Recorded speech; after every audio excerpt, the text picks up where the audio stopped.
Morning.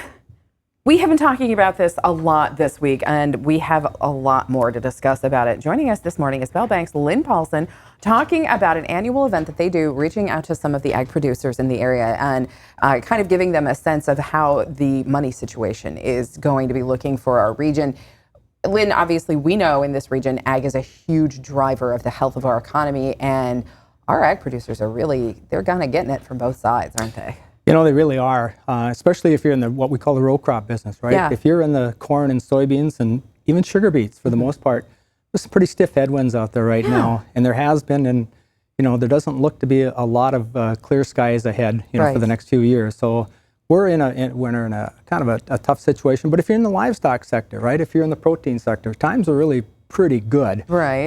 So it's probably the most bifurcated or split ag economy I've seen in 40 years. So it is interesting times. So one of the things that you and I were talking about during the break was what is facing our row crop producers. This weather that Dylan has been telling us about has not been a farmer's friend in any respect, going back for months at this point, right? Yeah, and that's farmers deal in so much uncertainty, right? Things that are outside their control. You got all the geopolitical things and tariff and trades, but weather is the big one, right? Yeah. Mother Nature has the last at bat, as we always like to say.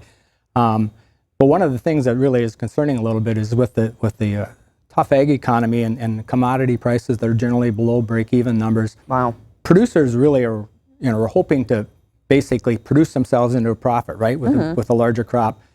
This last heat wave and things that are happening here, that's probably taken that off the table a little bit. Wow. So, if you're not sitting in an area that's got adequate moisture, and there's not a lot of them, these hot, windy days are not favorable for crop production. Sure, absolutely. I mean, those tender plants got started slow, right? Because we had a cooler spring, and now they're not tough enough to withstand the temperatures we're throwing at them. Exactly. So, okay, that brings me to my next question. We have been hearing a lot of speculation because of all of the, mixed variants. We know back in the 80s, a lot of people kind of just gave up, threw in the towel, decided this wasn't their industry anymore. Are you seeing it heading down that road? Yeah, no, it's interesting. And I mean, I'm one of the few bankers that actually went through the 80s, right? And that was really a tough time, whatever. Yeah. That's probably the most stress. It really was. Yeah. In the 80s, a lot of the people that exited, maybe it wasn't their choice. It was their banker's choice or those types of things.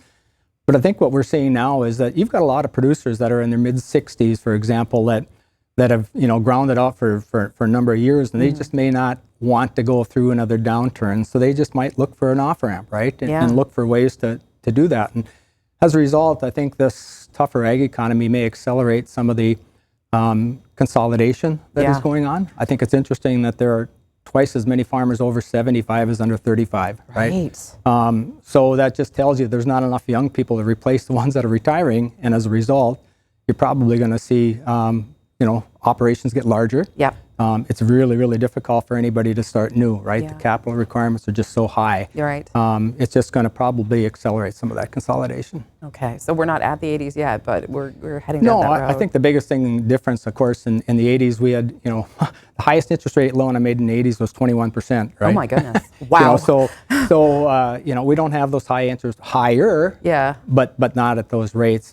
I think the other thing is land values are so strong right now, right? There's, we don't have a solvency crisis, whatever. I mean, there's equity, there's net worth out there. We have a liquidity crisis, right?